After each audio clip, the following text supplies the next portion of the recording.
So the plan for today is very simple. We'll talk a little bit about the course design and expectations, the plans, but also Q&A. And also I will stress that if any of the things that I eventually decided to do make no sense, or if you have suggestions for how to make it better, we can still make changes in the course design. And I will tell you a few things that sort of prompted the current design, a few sort of new bits of information that became available after our last meeting. And so that to some extent determined some of the decisions that I had to make. First and foremost, the time of the meeting. So I'm not sure if 8 p.m. is a good time for you. It's probably not my favorite time, but apparently the idea was that all PhD courses have to be offered on the same schedule so that you all can plan your work literally years ahead so that it's always the same time. And they decided to go with 8 p.m. because apparently, because many of you work, and as a result, you cannot, or many of you cannot join classes during the day. So they said 8 p.m. And then they gave us the choice between Monday and Wednesday. So for the second year students, for you, it's Mondays, Wednesdays. And for the first year students, I think it's Tuesday, Thursday. And they paired us, in my case, with Rika. And they told us, choose if you want to do Mondays or Wednesdays. And apparently it has to be every other week, because if we have the meetings every week, then it leads to Zoom overload. Again, I think I would have preferred every week, so cover less, but every week. But so that was basically not a choice. And so we ended up with Wednesdays, 8 p.m. Hopefully it's a good time for most of you. As before, I will not make it mandatory. Hopefully, I highly encourage you to attend. But if you have to miss, not a big deal, you can watch the recording. The only thing I will say that this time, being in the lectures may be a little bit more important than before, because even though we will have a textbook and readings, and I'll talk about that later, I still highly, many things are still something that I need to cover in a form of a lecture. And so while you can watch the recording, you will be able to ask the questions during the lecture. And I think it will be sort of, easier for you to comprehend the material when you attend the live lecture. Not a super critical thing, but I think it will be a little bit more beneficial or more important this time to be in the live meetings than it was the last semester. Another new information is that it looks like the decision has been finally made how your comprehensive exams will look like. And I kind of like this new format. Those who don't know sort of what the discussion was about, my preference, or I and a few other professors preferred the format where the comprehensive exams are basically part of the dissertation. At least that was the format that I went through when I was a PhD student. So the way they did it is they gave us questions, take-home questions. I think we had, I don't remember, I think it was 2 weeks total or 2 weeks per question. I remember it was weeks in total. And so the questions were designed for each student individually, and they were deliberately designed to be around the topic that you wanted to study as part of your dissertation research. So in my case, it was the acculturation basically of immigrants, work-related acculturation.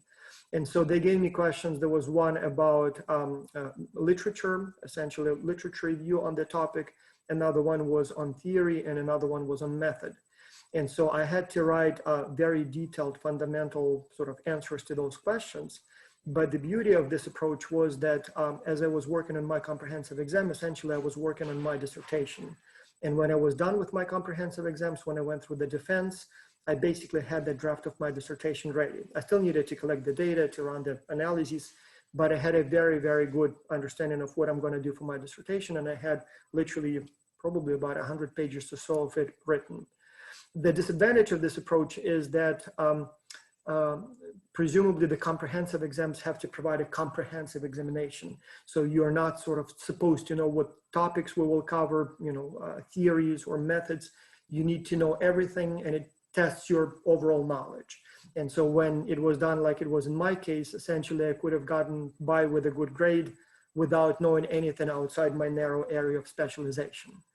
And so what we decided to do here, so the latest word was literally a week ago or so, and I'm not sure if you already got the overview, but it will be something that is sort of a nice hybrid.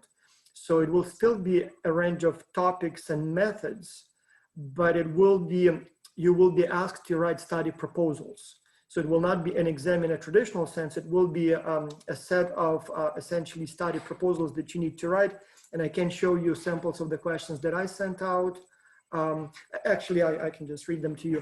So for example, for organizational behavior, one of the questions is design a study on the intersection of leadership and diversity, and then basically describe the research design. And so you would need to think how leadership and diversity can interact, basically leadership in cross-cultural teams or organizations. And then you need to, essentially come up with theories that can explain these relationships, and then design the methods. How would you test it? And then same thing so that would be for OB, actually, not for cross-cultural management, but for example, for international business, one of the samples is submitted and they approved was expatriation. So basically intersection of expatriation and cultural intelligence. Again, they always want, for some reason, intersection of two different areas, but that kind of gives you, on the one hand, some focus, on the other hand, some freedom how you approach it. So there might be multiple theories. And then essentially you will be writing basically a research design. So you would be designing what that study might look like. You will not need to conduct the study, obviously, but you would need to provide some review of literature, some review of theories, explain the theory, formulate the hypotheses, discuss what kind of data you would use, discuss what kind of tests you would run, and then basically that would be your comprehensive examination. And so I decided to design the tasks for this class very much the same way. So we will not be looking perhaps this much at the theory reviews in this class, more on the methods part, but the questions themselves will be very similar. And I figured, one, if we do it that way, as you work on the assignments for the course, you are preparing for the comprehensive exams. Two, if you choose the topics that may be relevant to your future research, dissertation, for example, or papers, again, you kind of write in the templates for yourself that then you can reuse essentially every single word of it. And so this way it would be sort of win-win-win situation. It doesn't have to be your dissertation. So if the topic changes either for the dissertation or in the middle of the semester, it's not a problem. I'm still not entirely sure if the comprehensive exams will be tailored to each student or not. My understanding, and I may be wrong about that, but I think we will kind of look at what you all are interested in, and we'll try to come up with questions that sort of match your general area of interest. Like, for example, if I know that one of you is more kind of HROB, we probably will give you questions that, that are a little bit more about people. And if some of you are more interested in strategy, maybe those will be more strategy, or maybe there will be some sort of a mix, but still, like those of you who are more interested in international aspect will get something closer to that area. And those of you who may be interested more in some, I don't know, domestic companies, it would be that way. But yeah, so that's sort of the plan at this time. And so that's some of the new information that guided my thinking about the course. And so now with that introduction, I'm ready to go through all of the details of the course, but I'm not sure if you have any maybe comments or questions before we get into the syllabus. All right, then let's go with the syllabus. And thank you very much. One of you sent me very good corrections about, so there were a couple of dates wrong, and then I made a couple of typos. Thank you so much for catching. The student knows who the student is. So I truly appreciate taking the time and sending me the corrections. The corrected syllabus is on the is online, and no big difference. There was like one date or a couple of dates were wrong, and a couple of little things, but just in case, so it's there. Actually, let me open the Word file just in case we need to look and maybe make some corrections as we go, so that way I will be able to make those changes on the fly. Communication, same thing as before, send me an email if needed. You all have my phone number, and it's right here, cell phone number. So if anything comes up, especially if it's urgent, just call me. So usually a phone call, it's like 2 minutes, and faster, because with the email, it may be a few days before I get back to you. And if you're working on something and need input right now, call me anytime. So I'm teaching online, obviously, only. So it's unlikely that I will be in a lecture, so it's fine.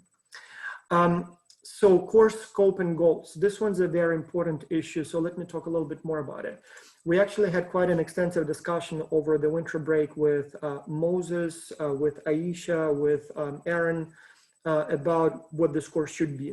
And so at some point there was a thought that maybe this course should have been offered in the beginning before you take any methods, and it would provide you sort of like a review, of the field, so that you know what's possible, and then you learn how to use those methods.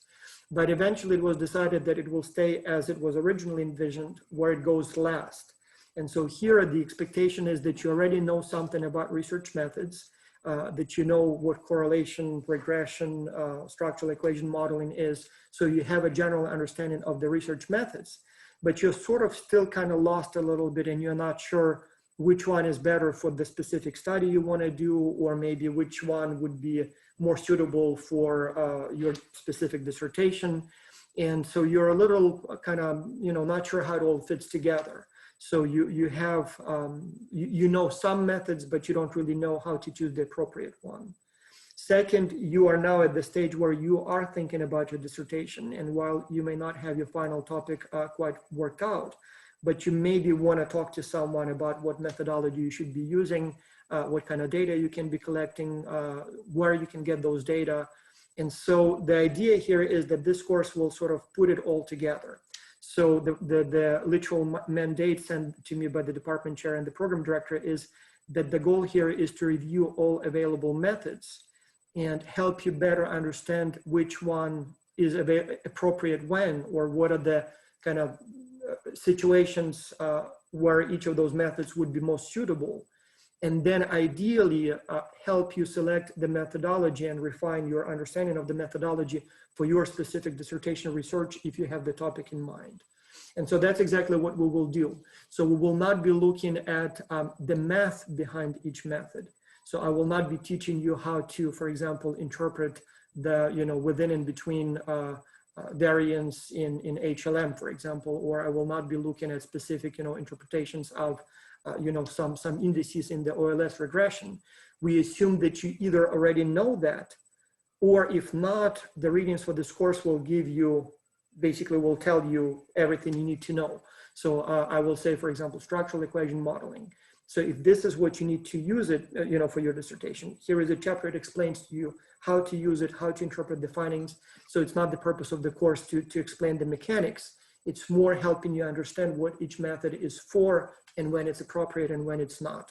And so that's the goal. So we will not be looking at the specific math and formulas, but rather we will be looking at what methods exist, how they fit together. So what kind of, different big type questions they can be, used to address, what kind of specific research questions is each of them is addressing, what kind of data each of them works with. So sort of more kind of meta knowledge about methodology as opposed to the exact applications. And this way, hopefully, again, if you have a topic in mind for your dissertation, you will leave the course with a good understanding of what you're going to do. But also, no matter if you have a topic or not, you will leave the course with sort of like a decision tree, so to speak. So where you will, essentially, whatever you need to see, you just answer those two questions and it will lead you to the appropriate methodology. Again, you will see the questions later on, but what I did for the syllabus, for the schedule, first I thought I would go kind of method by method. I will say, okay, today we'll look at correlations, and tomorrow we'll look at regressions, and the next day we'll look at HLM, next day we'll look at, but instead I thought it kind of makes no sense to design it that way. So instead what I did is I designed it around research questions that you will likely face. So it's more like I need to find this kind or answer this kind of question. So it's basically questions. And then we will look at what methods are suitable for specific questions, as opposed to the other way around. Here are the methods, let's see what they're good for. And so I think I've covered pretty much all of the big questions that you as a researcher will ever face, from where do I get my data and what are the problems with my data and how do I check if there are any problems, all the way to I want to see if there is a relationship between A and B, or I want to see if A changes over time. Or what if I want to also control for this, this, and this as I move, trying to figure out the relationship between A and B.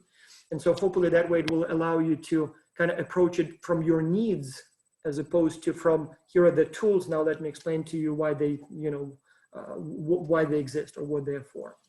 So that's the goal here.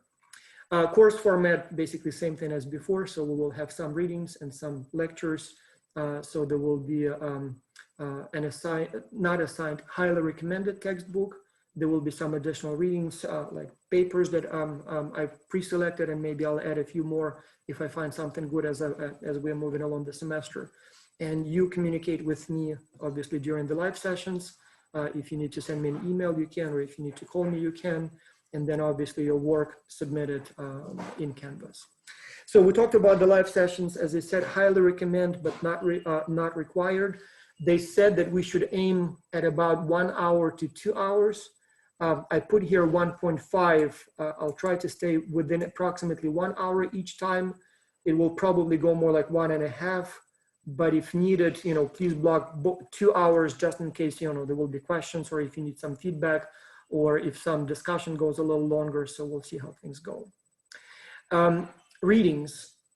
So there is this book that I highly, highly recommend, and I have my copy here. So the reason I love this book, it was used in a couple of my actually statistics courses. And the reason I love this one is because it's very, how should I explain it without, kind of being politically incorrect here? It's kind of hard to say, but. Oh, please be politically incorrect. Yeah, I don't know. Now. Let me put it this way. It's completely unfair, especially because my best teacher, statistics teacher who taught that course, she was a woman. But at least at the time when I still went to school, there was this perception that maybe, women are not good at math, which is completely not true, at least looking at my daughter, so for example, so. But anyway, this book was kind of perceived to have been designed for people who perhaps are not good at math, but who want to use statistics effectively. And so again, gender, obviously, irrelevant here, but the point here is that what's the beauty of this book is that it's not too preoccupied with the math behind the methods. Like some of the textbooks in statistics you take, it will give you all those, matrix algebra and all those, half a page, long formulas. And it explains to you how exactly that, maximum likelihood is, calculated, and it's extremely complex. And so the worst part is that you don't even need to know all that math to use it. Because when you do statistics, you open your SPSS or R or Stata, and you just simply, run your regression, you get the results, and you don't really need to know how exactly it was computed. It's nice to know it. It's very useful to know it. Having taken several courses first, generally at some point it's useful to kind of get back, deeper into the math and understand what exactly it does. Especially maybe some of you will be publishing papers on methodology. You will develop new methods. You will maybe improve some of the existing, calculations, the methodologies. But for those of you who are not, planning to become math gurus and you just need to be able to do the analysis, this book is very good. And so those of you who already have a copy, you probably know, but if you don't, the way it's designed is that for each method, first they give you examples of questions that you can answer with the methodology. Then they do provide some explanation of how it works without getting too much into the math, but kind of more explaining the logic. And then they literally have, this is what the printout in, for example, Stata looks like for this method, or in SPSS, or in R, or whatever, I think they even have like several different tools. And they literally say, okay, when you see it, this is how you read it. So you pay attention to this number, and to this number. And you want this number to be less than 0.05. And you want this number to be more than 0.9. If it's more than 0.9, it's good. If it's less than 0.9, it means that your data does not fit the model. And this is what how you would explain the results. And they literally write it like 2-3 pages of, results section, methods and results section in a paper. So they give you an example of what it might look like, like for example, let's say you're trying to answer this question, and you literally have a sample write-up of your results section for this methodology. And so if you ever want to write up a paper using that method, you can literally copy and paste the text and just plug in your variable names, your sample sizes and things like that. And so that way it would be much easier for you, it's like a guide. Again, I hear that many of you are very good at math and stats, and you don't really need kind of a simplified book like this. And it's not really simplified in a sense, it just, provides all the templates. And if so, that's perfectly fine. Maybe you are at a much more advanced stage. But if you sort of have some idea, but you don't have full understanding, and you are not really, you don't really care about all those matrix, algebra and all those complicated formulas, then Tabachnik and Fidel is the book for you. So it gives you all the guidelines, all the, Now, I decided not to make it mandatory, and here is why. One, there are a couple of topics that I would like to cover. In fact, not a couple. There will be several topics that I would like to cover that are not in Tabachnik and Fidel. Some of those topics are not really methods. Like, for example, when we talk about sources of data and collection of data. So it's not really method per se. It's more what you need to apply methods. And so it's not really covered very, not covered in that book. Then there is also, for example, I wanted to dedicate some time to meta-analysis, and for some reason it's not part of the latest edition. So the book itself will not be fully sufficient. It will cover only about 80% of the kind of readings, but there will be more. And then at the same time, so there will be additional readings, but then at the same time, there are a couple of methods in the textbook that we will not cover in this course. So the book was primarily designed for psychology. And so they have a couple of methods that it's very unlikely that you will need to use. And so I skipped a couple of chapters. So what I'll do is, one, I highly recommend that you get the book. The latest edition is kind of pricey. I think it's like $150 new, and then you can borrow it for less, and then you can buy electronic copy for less. But really, there is not much difference between the previous edition. And so if you want to save money, the previous edition can be bought for like $10, $15, maybe even cheaper. And so if you don't want to spend too much money, just get the second latest edition. It's almost as good. It will be just a little outdated examples. It comes with some data files that you can use for exercise. And so the data files change with every edition. But the list of methods, the explanations are essentially identical. So you don't need to spend more money if you want to save a few dollars. So, but yeah, I recommend that textbook very much. I've had probably the last 4 editions or something like that, and worth every penny. I refer to it all the time, so very, very useful in that respect. I see there are some questions. If you have questions, guys, yeah, so if you wanna, so we'll talk about the time in, well, actually, let's talk about that now. So student is saying that we have some students who are in the Pacific time zone and 8 p.m. is still too early. And so that's a good point. I don't mind doing, running the lectures even later, but then the question is, would 9 be too late for you guys? Oh, no. I was saying the other way around, actually. I was saying, I think I'm the only one now on the West Coast, and it's designed so it's not earlier than 5 o'clock my time. But I know 8 gets late your time, especially with, early starts and stuff. So if you'd like to do it earlier, we could do that. I have no preference. I mean, I guess maybe 7 would have been better for me, but doesn't really matter. So I don't know. I mean, do you guys have any strong preference for or against 8 p.m. EST, Eastern Standard Time? If there is really no kind of, burning, maybe somebody has a job, late at night or something, but if not, let's stick with that. I mean, since they recommended this time, it seems like it works for most of you. It's okay for me, so we can go with that. I suppose that should be fine. Yeah. Right. So all right, so that was the readings. As I said, highly recommended. You will not regret buying the book. You will use it a lot. My older editions, you can tell that I've been reading it all the time. I have it in the office, and I just got an instructor's copy of the latest one. But again, if you don't want to buy it, not a huge deal.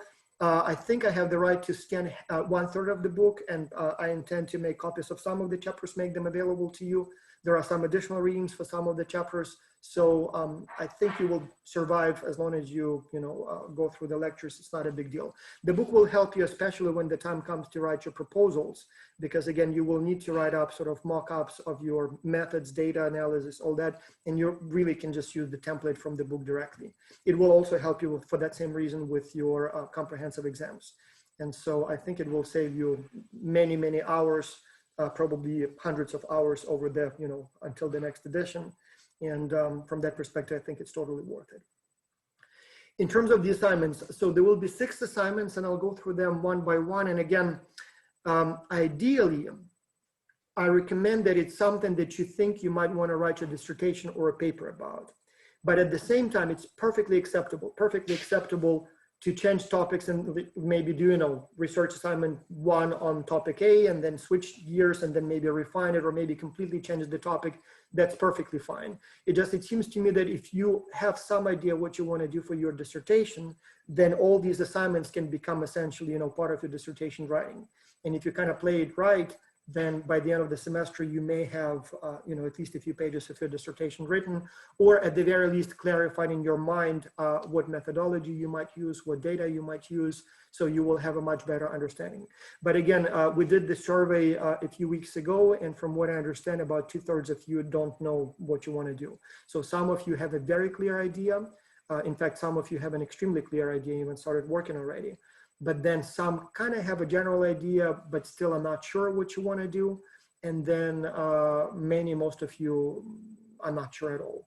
And that's perfectly fine. I mean, I guess it's time to start thinking about it, but it's not a problem if you haven't decided yet. So the first assignment will be essentially, the research question or questions and hypotheses. And so I first thought I would assign 0 to it, and I would say I'm not going to grade it.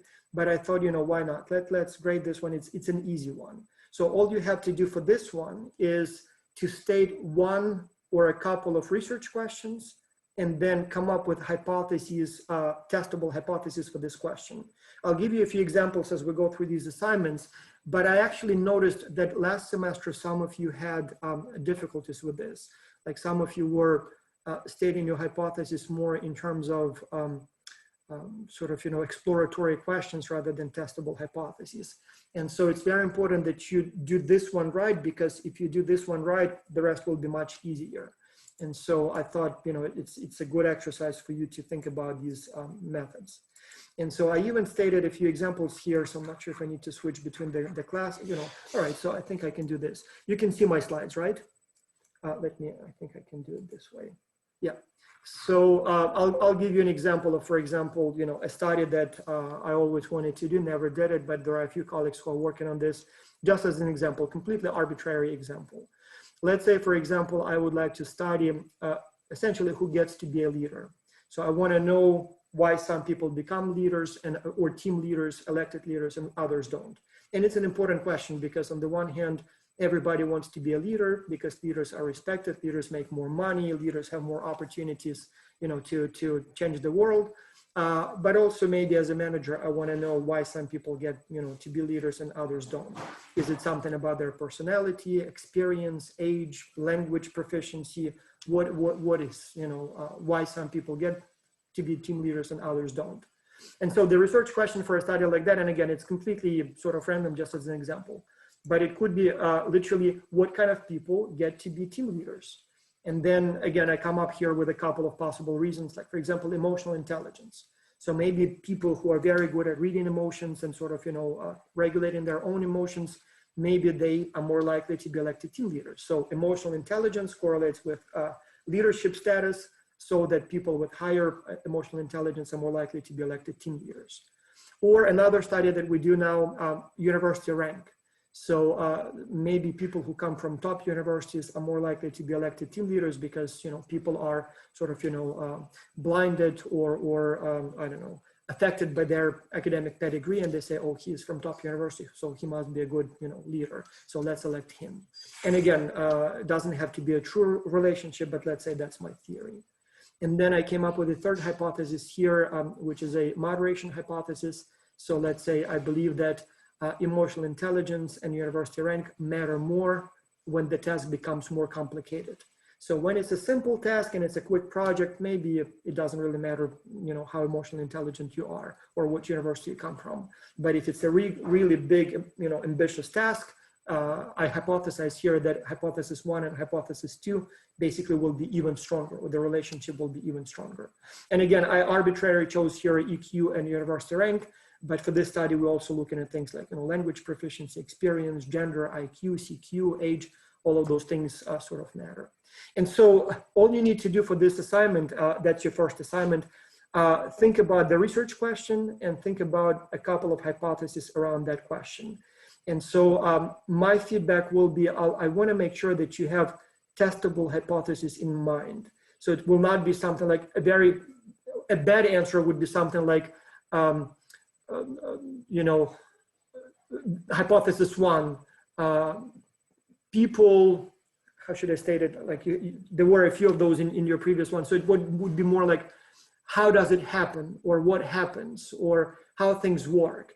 And so that's good for the research question, but for the hypothesis, you really need to come up with a, a relationship.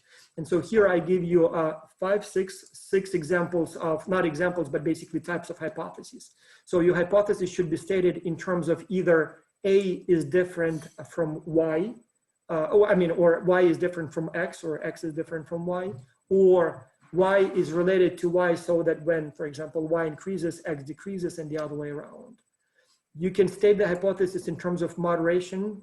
So for example, the relationship between X and Y is stronger when something happens. Like when the task complexity increases, people with, higher EQ are more likely to be elected team leaders. You can also state it in terms of the mediation. So people with higher, emotional intelligence, they talk more, they're liked more, and as a result, they're more likely to be team leaders. You can also talk about this in terms of probabilities. Like, for example, people with this characteristic increase, or this certain characteristic or experience increases chances of the person becoming team leader. So kind of leader 1, no leader 0. So the probability of 1 increases when this characteristic is present. You can also maybe hypothesize some change over time, but again, make sure that you specify what you hypothesize. Like, for example, over time, Y become greater, or maybe first greater and then lower. And then maybe you can even hypothesize a difference in kind of growth rate for Y versus X. So use one of these examples and make sure that it's a testable hypothesis, not just an exploratory sort of, statement or question. Then for the next assignment, and so here we will have actually 2 lectures, 2 meetings before this one's due, we will talk about data. And so we will talk about, sources of data, we will talk about types of data. Types of data is especially important because depending on what kind of data you have, some methods may not be suitable. So like, for example, if you use regression, it has very specific expectations about the data. And in many cases, it's not the type of data you have. Like, for example, you cannot use rank data in regressions. Like if you have rank of the university as 1, 2, 3, 4, 5, then you cannot use regression because it's not normally distributed data or variable. So you have to use something different. And so in this case, it will not be a suitable method. There are other methods to test relationship among variables that are non-parametric, as they say. And so we'll talk about all kinds of data, problems with data sources, validity, reliability, all those very important, interesting issues. And even if you already know what reliability and validity is and how archival data are different from, self-report surveys, there will be a lot of interesting things that we need to discuss. And I'll be honest with you, I still learn some of these things, even though I've been using it in my research for many years. And then we'll talk also about, so once you have your data, how do you evaluate data for quality? So all those internal reliability, inter-rater reliability tests for validity. So all kinds of interesting tests that are usually expected that you do them when you write a paper, because you'll need to explain what your data were. And if you have any type of scale or any type of composite data, you'll need to explain that you tested, or you need to show that you tested your data for quality. And again, we'll give you methods for each of those, possible problems, how you test if it's present or not. Then you will have 3 assignments with— Quick question. Yes, go ahead, please. Sorry, I don't mean to interrupt. Yeah, no, on that, it's actually better that way. So if you have a question, just talk. Okay, so on that page, I had looked through this earlier. It says data all 3. What do you mean by all 3? I'm confused. Oh, sorry. Yeah, very good. Yeah. So you have, oops, sorry, and it actually should be all 4. So sorry. So just those 4 yeah, so you have, is what you mean? You have 4, actually I should have probably numbered it so that it's more, where's the numbers here? Yeah, I guess that, oops, and I don't know why I didn't work this, but yeah, you have 4 questions and you need to address all 4 of them. And okay, all right, that makes sense. I just was confused. Yeah, sorry. And it's all 4 because, for example, when it comes to the next one, mediators, moderators, you can choose, for this one, actually, again, we want both because you'll have them every single time. Again, you need to understand this, no exceptions. But for example, when we get to structural equation modeling, logistic regression, HLM, time series, you can choose just one out of this list. So whichever one you think may be more useful for you, it's enough to, we cannot cover everything. And so, and you probably will not need all of these methods. I think I've used all of them in my research, but it's possible that maybe you'll never use time series analysis, or, But so same thing, for example, when it comes to differences and associations. One of the two, it's kind of almost the same thing. So mathematically, it kind of makes, one is convertible to the other. So here it's enough to either, design a study where you're looking at differences, maybe men versus women, maybe leaders versus not leaders, or you just look at the association. So maybe, for example, peer evaluations related to leadership score and, for example, EQ, or maybe a university rank, or whatever you do here. So yes, when it comes to data, we want to do everything. So from possible sources to, if you were to conduct an experiment, what it would look like, because an experiment is another source of data, and you don't have to do experimental, so this one's actually optional.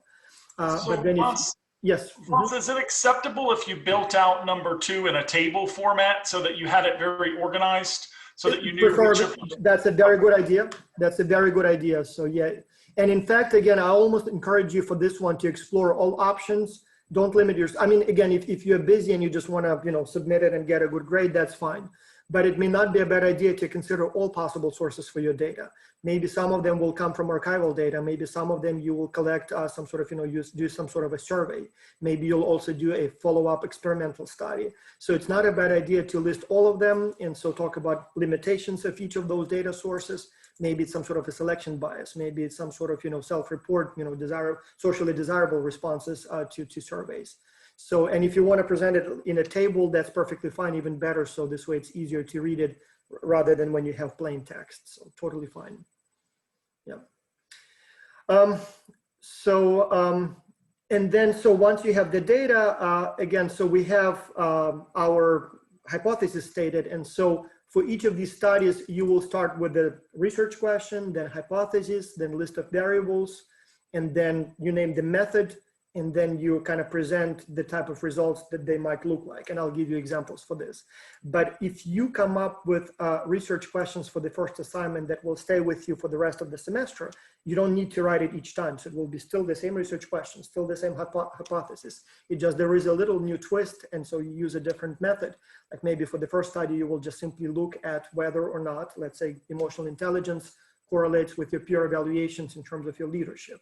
But then maybe for the next method, you have a more complicated relationship in mind. You say that EQ leads to you talking more and being more liked, and that's why you're more likely to get higher scores on leadership. Then you will be using structural equation modeling, but it's still the same thing. So as long as you do this first one well and you stick with it, you don't even need to do anything else. You'll just copy and paste it. So yeah, so that would be the data. Then you have all those hypotheses already written up. And so one study will be either differences or associations. And again, it may be either 2 variables only, or maybe you will say, okay, I want to study the effects of emotional intelligence on leadership role, but I will control for age, for gender, for prior experience, for whatever else. And so in that case, your kind of model will be a little bit more complicated. It will be a regression model with controls, but essentially you're interested only in one of those variables for your study. Then we will do mediators and moderators. Again, extremely important. You will not be able to go far without these two, so we will cover both of them. And you probably already did it in your methods courses, you know what it is. But again, sometimes people are a little confused how to interpret this, how to deal with this. So there is a very good paper assigned to you in readings here by Herman Aguni's literally interpretation of moderations and mediations. And so it's a paper published like 2 years ago. And so it's a very nice, like very good explanation, because it's a little bit more nuanced than, some people realize. Then we'll have, again, a series where you choose one of all of these. And so basically we will look here at the logistic regression. We will look at cluster analysis. We will look at end-related methods, structural equation modeling, HLM, and time series. And again, here, I don't think you'll need all of them, at least not immediately. But it's good to know that they exist, good to know that, when this happens, you need to use something else. And so we'll review all of that. And then the final assignment, you basically put it all together. So if you did a good job on the first, then you kind of have done all the subsequent ones. And if you've done your 5 correctly, then the last one will be literally just put in it all, copy and paste. You probably will want to add a little bit more details, obviously. So you'll restate the same questions, but when it comes to data, maybe you'll expand a little bit because, depending on the methodology, maybe some of the variables you didn't include first. You'll probably talk a little bit more about data quality checks, all that. And then maybe talk a little bit more about limitations of this research design. which is not required for the previous ones. But yeah. And so again, it doesn't have to be your dissertation, but if it is your dissertation, technically this should become a template then for your, for your dissertation, and you'll add the actual results. But other than that, you should have everything in place. So Voss, when I read this final paper, so are we doing, so our final paper, we're not doing an abstract, an introduction, a study, prior research study. We basically take this pretty much right from the research methods component, and here's the research methods, here's the outcomes of those research methods, and here's our conclusion. That's a very good question, Joe. So yes. But actually, it may not be a bad idea to state, at least, provide like an outline for your, for example, introduction. Like what I did here, just to show you again. Actually, I had the slides for examples, but well, I guess it doesn't really. So like see here, I sort of essentially provided my introduction. So I kind of stated why it's important and what the main sort of thoughts are. I didn't provide any specific, literature review and things like that. But at least I explained to myself why I think this study might be interesting. So it may not be a bad idea for you to do the same. It's not required for this assignment, but you will need to do that at some point anyway. And if you do it here, maybe I'll comment on that. Maybe so maybe your classmates will want to take a look. And so I think it will be, better for you to do it that way. But yes, for me, I'm more interested research question, hypotheses, what kind of data can be used to test those hypotheses, especially the list of variables and how you would measure each of those. Like, for example, if it's something as simple as age, you just say, well, I'll just ask the person or look at administrative records. But if it's something like emotional intelligence, well, you'll need to come up with some sort of a scale. Maybe one exists and you will use it. Maybe you want to develop your own, but then you would need to say, well, it will be like a 5-question self-report scale. And then I will use Cronbach's alpha to assess its internal reliability. And maybe I'll use some sort of exploratory factor analysis to make sure that it's all, loads where it's supposed to load. Maybe I'll do some, like if it's peer evaluations, maybe I'll do some intra-rater reliability to make sure that it's consistent so that it's not random response. And then obviously you move on to the methodology and you say, for example, I will be using, let's say, OLS regression. And so this is how the model will be specified. So this is my dependent variable. This is my independent variable. These are my controls. And this is what my results section might look like. And again, just very schematically. So I will describe my sample. I will describe my methodology. And then I will report one table with, let's say, a correlation matrix, then one table with the regression results. And I will interpret these coefficients and the R squared. And, you can even plug in some random numbers as if you're really, describing the results. But as long as you show me that you know what to pay attention and what it might look like, that's all we need. And so it's also your opportunity here if you are, getting close to your real dissertation research. I'm very happy to sit down with you, even if needed one-on-one, whatever time needed, and we can think together. So is this the best method? What it might look like, maybe some additional literature. So it's not a bad idea to start thinking for real what you will be doing, because again, my job here is not only to teach you how to select the right method, but we can literally start working on your dissertation now and, start polishing it, start thinking about those details so that you have some battle plan, so to speak. And once you're done with your comprehensive exams, you can jump right into it. Maybe you can start collecting data now. I know some of you already started thinking about the data, so why not have a clear idea in mind so that when you're collecting your data, you don't miss some variable, which happens all the time, and then you have to recollect them, because if one variable is missing, you can't really do any analysis, and you cannot collect that one later when the sample is gone. Hey, Dr. Taras, can I ask a question? So I think one of the challenges I'm having in regards to dissertation, and I don't even know if that's the purpose of today's thing, but I think one of the challenges I'm having is every class, they talk about, this is something that you could use for your dissertation, but yet every class says that we can't use something that we used in a different class because it's cheating. So every class I have to come up with a completely new idea. So I can't ever evolve an idea because it's new every time. So that's one of the challenges I'm having. And I don't know if it'll be the same thing here where we have to come up with something new that we haven't used, or if we can evolve something. And then my other question is, I'm having a hard time understanding the order of how the whole dissertation thing happens, because I have some ideas, but per the handbook, we need we need somebody to agree to come on the project, and it needs to be in somebody's wheelhouse as far as being able to do it.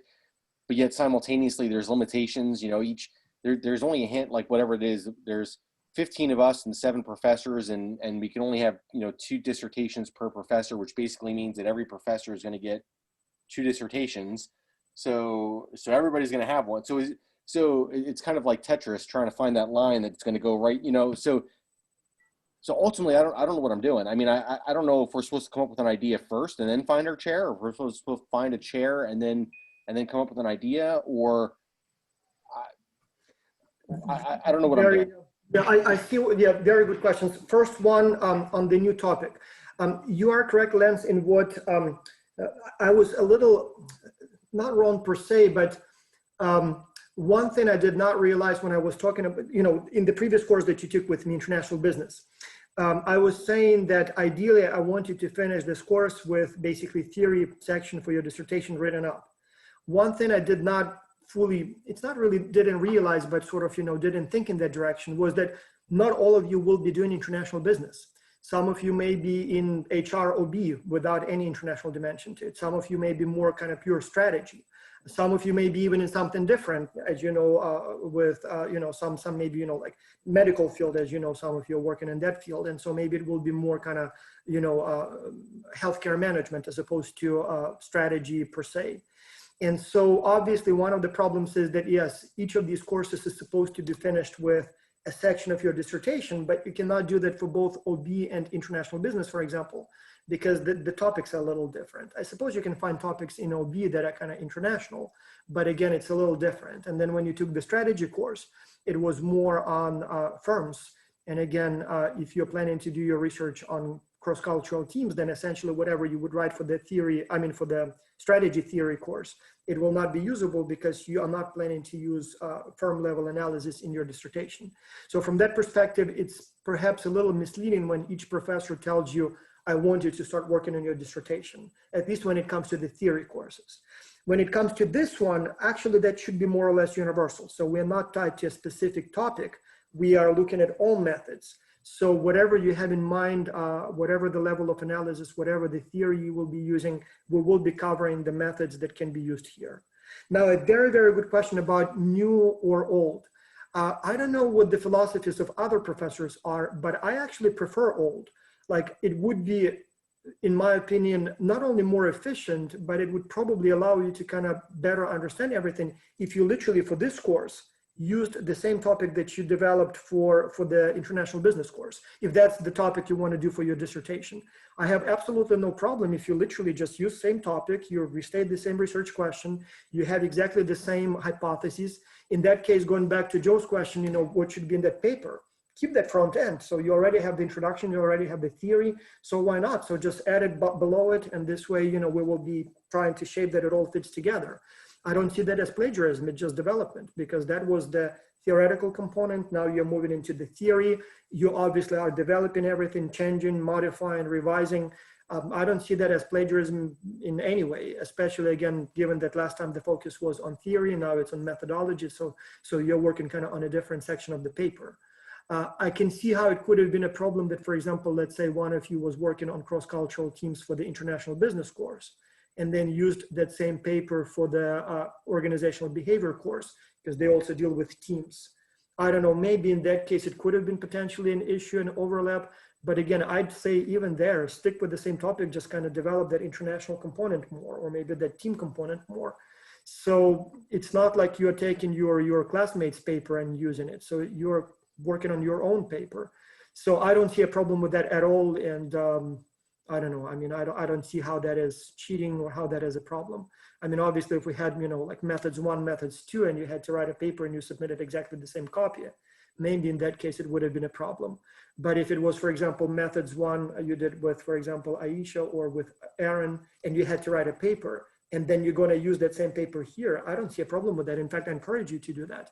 Like if you had to write a methods paper for your previous statistics course, but now you want to develop it further, describe the methodology in more depth, think this time a little bit more maybe about the data quality. I believe you were running some tests, but maybe didn't get into all of those. I actually encourage you to do that. You already know the data, you have the data file, you already have some maybe even results. Here we can think about what else you can do with that data set. So I wouldn't see that as a problem. In fact, I would see that as a plus. The only reason that I know many of you will not do it, because I know some of you were, started working on it and then decided to change your topic. Or maybe some of you shared with me that you were kind of trying to finish everything in time and it didn't turn out as good as you thought it would. And so you decided to maybe now do it from scratch correctly. If that's the case, that's fine. We can do something completely new. But otherwise, if you want to reuse anything that you prepared either for my previous class or for the professors who taught your statistics courses, I think that's actually would be more efficient, more effective. You have something to build upon. And here we can think about how to take that more or less raw sample that you wrote for the previous class and maybe, move it closer to your final dissertation or publishable paper. So I don't see a problem if there will be many paragraphs that are copied and pasted. I mean, as long as it's your work. I mean, obviously, if you take, for example, I don't know, Heather's or I don't know, Joe's paper and then, submit it, that's a problem. But if it's the same one that you developed before, especially if you're developing it further, I think that's actually how it should be. So, all right, and so let me see what else I have in the syllabus here. So let me switch this on. So there will be 6 assignments. This time, again, I learned my lesson. So last time I was a little too optimistic when I was looking at your drafts, thinking that when the time comes to submit the final paper, you will keep refining it. And then I know that a couple of students, I mean, everybody got 80, I believe, or higher. But some students, based on my very positive feedback, originally expected that it would be an automatic 100. And so I guess my mistake was that I didn't properly grade each individual assignment, but was just giving you feedback and kind of saying you're on the right track. So this time we will be grading everything. And so the final paper is still a bigger component, but there will be a little grade for each of those. And so this way, hopefully it will be a little bit more precise feedback that you get from me. Again, my goal here is not really to evaluate per se. My goal is to help you develop your publishable paper or dissertation. But, since we have to come up with some grades in the end, so there will be grading. Letter scale, it's a standard, so they just gave it to us. They said this is what it should be, so we'll stick with that. Canvas, this. We talked in the discussion when we had a meeting before about the course, teamwork, presentations, maybe peer evaluations where you will read work of others. And I really like those ideas, but I decided not to make them mandatory, again, for the reason that first, the courses, the class is not small. So we have 16 students again. So for presentations, it will be a little bit difficult, especially because we can only have so many meetings, live meetings. So we'll really will not have time. Teamwork, again, I like this idea very much, but again, some of you are very busy, family work, and I'm not sure how much you will have time for the teamwork. So I thought it would be, so I'll tell you this, if you want to work as a team, if you want to discuss with your classmates, by all means, please do. I don't have that as a, don't see that as a problem or plagiarism. So do cooperate, do communicate, but it will not be required to work in a team. Now, there is one question that I really want to ask you, and I was really tempted to do that last time, but since I didn't get your permission beforehand, I didn't, but I think there will be a lot of value if you saw the work of your other teammates, like literally, I mean, by teammates, classmates. I think it would be very beneficial if every time you write your work, you see the other 15 submissions. And I'm not sure how many of you will spend the time to actually read them, but it would be very beneficial for you to see what others do, because again, there is a difference in quality. And so again, those of you who perhaps are not top of the class, you will be able to learn from those who are top of the class, but also just simply to see what kind of ideas people are working on. And so I think it would be very beneficial if you at least read what others do. I don't want to do peer evaluations because again, it takes time, and maybe, if the topic is not what you're interested in, I guess I'm not sure if I would like to require you to read and comment on each other's work.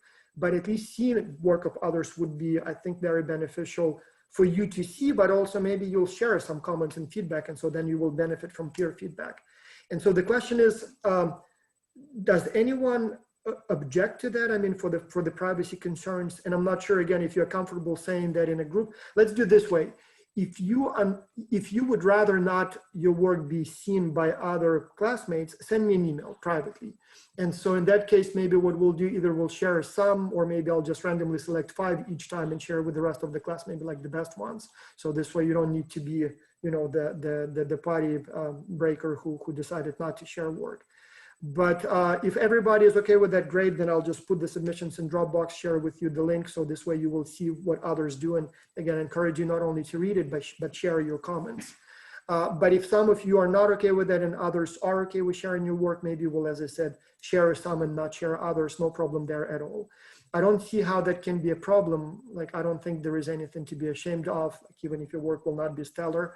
But I think it will be beneficial if you get feedback from your team members. You know, maybe some people will read and comment on that, but also just seeing what others do, I think will be a good learning exercise.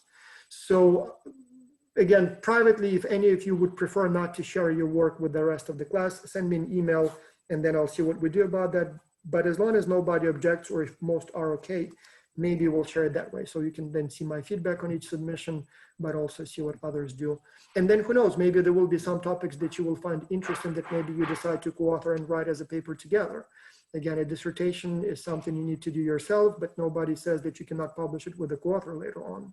Likewise, maybe what you will do for this course will not be a dissertation, but will be a publishable paper. So why not? So that's something you can do.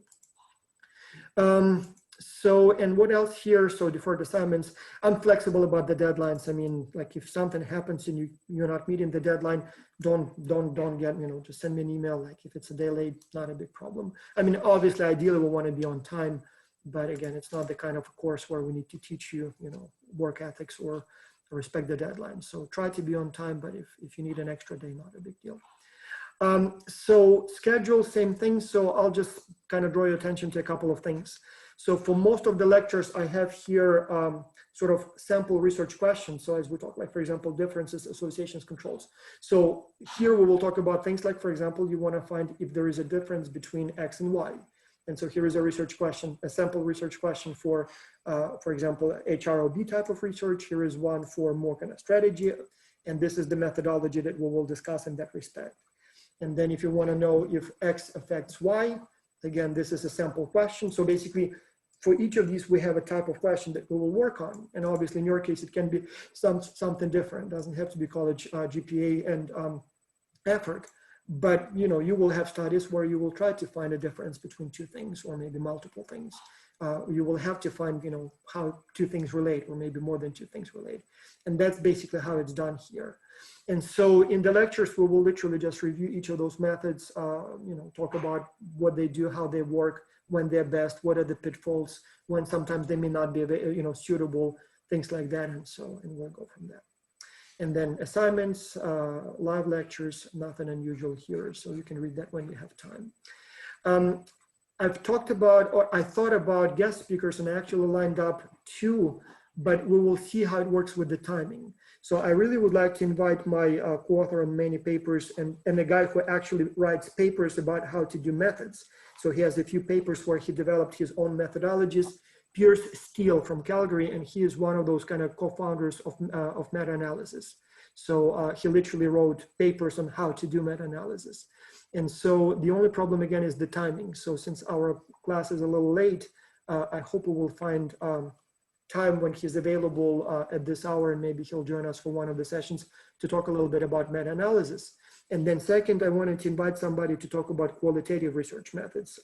So we will talk about it a little bit. I took a course in qualitative research methods, wrote, I think, 2 papers based on qualitative research methods, but I'm not a top expert in it. So it's not a type of methodology that I'm intimately familiar with.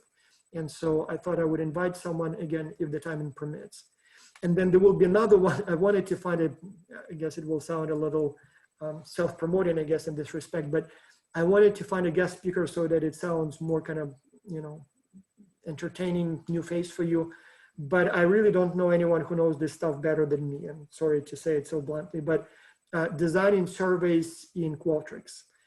You will need to collect data. You will need to design surveys. And I've seen only one person who was really good at it, who actually taught me how to do it. So the dude his job was designing surveys before he came to our MBA program. And so he taught me how to program in Qualtrics, how to do things that I didn't even know that are possible. And so I wanted to devote one of the lectures, the last one, on showing you what's possible in Qualtrics. Much of this functionality is available in SurveyMonkey and some other tools. But as I said, I never even thought that you can do things like that, where you program the survey in a way that, depending on how you answer this question, this is what you'll see next, you know, timing, limits, thank you notes, reminders to do the survey. So many things. I mean, I do surveys all the time because of this X-Culture project. So literally designed approaching about, I think I'm like at 500 or 600 surveys. And so it drives me crazy when I see that people don't know that it's even available. Like most people have no clue what you can do there. And when I show them, they're like, whoa, like I thought you have to be smart to do that. No, you just plug in a little code here and it's very simple. And like everybody like, whew. So, and I really want to show you not so much to teach you how to do it, but just to show you what's possible. So that when time comes for you to design a survey, you remember, oh, actually there is a type of question that is like this. Or, oh, I didn't realize that I can, you know, program it that it chooses 5 out of 10 questions randomly, or, you know, chooses questions depending on the respondent's age or whatever, you know. So there are methods to do it. So I wanted to, you know, have a lecture. And again, I really wanted to invite someone external, but I guess I'll just do it myself because nobody comes to my mind. So from that specific perspective. But yeah, that's pretty much all I wanted to say about the course design. So now maybe if you have any questions or comments or suggestions, again, I'm still very open. So if you have some recommendations for how we can do it better, let me know. Any thoughts? Question on the reading. I think it's week 3. You have the Schmidt and Hunter book, which I actually have because Aisha had recommended it in our first research methods class, but you don't have like what part of the book you'd like us to read. Oh, no. Yeah, in this one, I cannot expect you to read the whole book. And that book actually is quite, not really super complicated, but it does explain how the whole math works. It's more, for that specific one, it's more a recommendation. So if you want to do a meta-analysis, that's a good book. Get it, read it to do it right. So, but no, I wouldn't expect you to read the book for this course. Same thing, by the way, with the chapters here. As I said, even though the book is very much how-to and it gives you templates, but it does have some explanations, you know, of the math and methodology, how it works. And so that's why I decided to make the book not mandatory, because I don't really expect you to read the chapters and, you know, fully understand the methodology. On the one hand, many of those methods you learned in your previous classes and presumably already know them. Others, to do it right, we probably would need to devote a whole lecture to each method, do a homework assignment, maybe even several of them before you become any proficient. So here for me, it's more, if you need to use that method, here is a very good chapter that explains to you how to use it. And when the time comes for you to use it, if that's the one, for example, you do for the homework assignment, then yes, you will be reading it carefully. You will probably read it maybe even several times. But again, I will not be testing whether or not you really know how to use the method. So in fact, I was kind of tempted to create an exam at the end, you know, like if you have this situation, these kinds of data, what's the most appropriate method? But then I figured, again, it's not really the intent of this course. It's more, you know, give you the map and sort of understanding of what's available, so that when you need to write that paper, you remember, oh, there was this method called canonical correlation. So yeah, I remember that. So let me go back to that Tabachnik and Fidel book and, you know, kind of refresh my knowledge and use it to write up my paper. So that's more kind of the goal here. So anything else? Quick question on your slides. Are you going to post those? Oh, for the slides, it's really not slides. It just, I presented, let me quickly go through that 5 minutes, just as examples of questions. Actually, let me post it because it may take 15 minutes. So I just wanted to give you examples of what your papers might look like for each of the assignments. And I didn't design it yet, but I think as we move, I'll probably create literally like, you know, like what I did last time, where I'll create a paper around one of the topics that I'm working on. Sort of, if I wrote that assignment, that's what it would look like. And so you can then just use it as a template or as a guide in terms of, you know, the depth and, you know, length and whatever else. So I'll post the slides. For the slides here, what I did was I just, you know, described, like, for example, if I were doing a paper on this leadership thing. So like if I looked at differences in associations, the study here might be, you know, is there a difference in, for example, EQ between those who are leaders and those who are not? And then, you know, in this case, I would describe either a t-test or a ANOVA. But if I did, for example, an association study, so is emotional intelligence related to how high the person is scored by the team members on the leadership scale, then I would probably use the OLS regression. And so for moderation, it would be something like this. So it would be still the same study, but now I add a twist. I say that when the task becomes more complicated, then people with higher EQ will be even more favored. So when the task is very simple, maybe EQ doesn't matter that much. But when the task becomes very difficult, then EQ matters more. And then, you know, in this paper for this assignment, I would describe basically study that would be testing moderation. And I would use, again, OLS regression. I would use the moderation tests and so on and so on. So I'll post the slides, no big deal, but I'll probably have much more detailed samples for you at least a couple of weeks in advance so that you can follow those and, you know, or see as an example. So. Great, thank you. All right, anything else? So then let me do one more survey. So how many of you think you know what your dissertation will be about? Raise your hand. Do we have anyone? Only two. Put it up there, Karen. I see it. Don't be afraid. Well, I'll tell you what. So there is this new student, Leah. So she is a first-year student, and she literally approached me in the summer, sort of almost twisted my arm and said, I want to find someone who can work with me. So then there is another professor, Tracy Liu. And so she already wrote a paper and we just submitted one to the Academy of Management. So she's been in the program for only one semester. So she used the existing X-Culture data. She found me, but then another professor who specialized specifically in the topic. They actually found a very interesting result. So they found that the way people treat their, again, on team leadership, but they found pre-COVID and post-COVID very interesting difference. So they, for example, found that post-COVID people are happier with their teams and they have fewer conflicts. And they found that it's apparently because people are more kind of lonely at home. And so they're more happy to see someone, at least on the screen. And so they submitted one paper and now working on the second one. So she may literally have enough for her dissertation by the end of the first year. We'll see how things go. I don't know, maybe she'll kind of stumble at some point or get busy with other classes. But what I mean, it's possible. So it's possible, and especially, you know, if you find some topic that one of the professors has data on, why wait? But then again, don't be afraid or upset if you don't have. It's not a problem. In most of the cases, people don't really know what they're going to do until the comprehensive exams. It's not a problem at all. And then whatever you do for this class, even if it's not going to be part of your dissertation, you still have to publish. And so it can always be turned into some A paper, not your dissertation, just a paper. So no problem at all. So, all right. Okay, well then, good night. Thank you so much for being so late. And so let's see how the semester goes. So your next task is to think about the topic and the research question and the hypothesis. So you can write more. In fact, it's perfectly fine to come up with, you know, several, multiple, and then you'll get the feedback, and hopefully, you know, you will then, one will emerge as a more interesting topic. And so that would be the assignment. And I think you have like 2 weeks until that one is due, so we have enough time.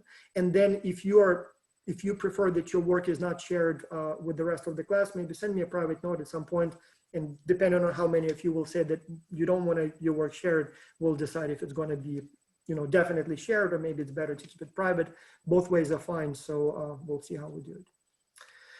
Okay, well then, have a nice day, and yeah, see you in a couple of weeks. See you in a couple of weeks. Bye, everybody. Bye. Thank you. Thanks. Bye. Thank you.